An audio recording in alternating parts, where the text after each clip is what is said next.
Morning दोस्तों, स्वागत है आपका एक और स्टोरी सेशन में। तो चलिए शुरू करते हैं। एक दिन की बात है। एक साधु गांव के बाहर वन में स्थित अपनी कुटिया की ओर जा रहा था। रास्ते में बाजार पड़ा।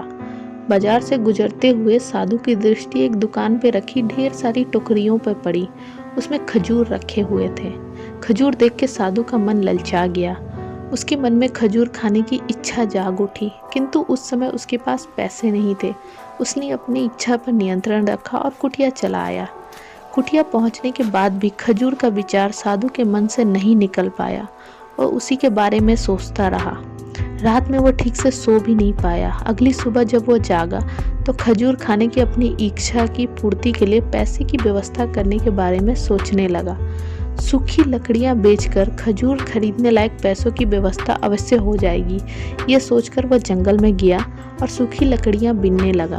काफ़ी लकड़ियां एकत्रित कर लेने के बाद उसने उसका गट्ठर बनाया और उसे अपने कंधों पे लादकर बाजार की ओर चल पड़ा। लकड़ियों का गट्ठर बहुत भारी था, जिसे उठाकर बाजार तक की दूरी तय करना आसान नहीं था, किंतु साधु चलता गया।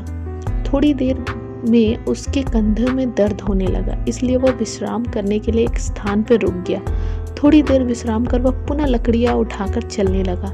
इस तरह रुक रुक कर किसी तरह वह लकड़ियों का गट्ठर के साथ बाजार पहुंचा। बाजार में उसने सारी लकड़ियां बेच दी। अब उसके पास इतने पैसे इकट्ठा हो गए जिससे वह खजूर खरीद सके। वो बहुत प्रसन्न हुआ और खजूर की दुकान में पहुंचा। सारे पैसों से उसने खजूर खरीद लिया और वापस अपनी कुटिया की ओर चल पड़ा। कुटिया की ओर जाते जाते उसका मन में विचार आया कि आज मुझे खजूर खाने की इच्छा हुई, हो सकता है कल किसी और वस्तु की इच्छा हो जाए। कभी नए वस्त्रों की इच्छा जाग जाएगी तो कभी अच्छे घर की, कभी स्त्री की, कभी बच्चों की, तो कभी धन की। मैं तो साधु व्यक्ति हूँ, इस तरह से तो मैं इच्छाओं का दास बन जाऊंगा। यह विचार आते ही साधु ने खजूर खाने का विचार त्याग दिया। उस समय उसके पास से एक गरीब व्यक्ति गुजर रहा था। साधु ने उसे बुलाया और सारे खजूर उसे दे दिए। इस तरह उसने स्वयं को इच्छाओं का दास बनने से बचा लिया। तो इस कहानी से हमें ये सीख मिलती है कि यदि हम अपनी हर इच्छाओं के आगे हार जाएंगे तो सदा के लिए अपनी इच्छाओं के दास बन जाएंगे।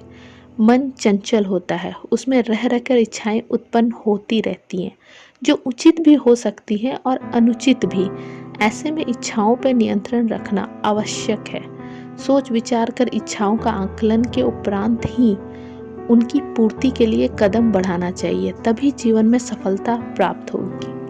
हमें इच्छाओं का दास नहीं बनना है, बल्कि इच्छाओं को अपना दास बनाना है। तो इसी के साथ हम इस स्टोरी को यहाँ पे ख़त्म करते हैं।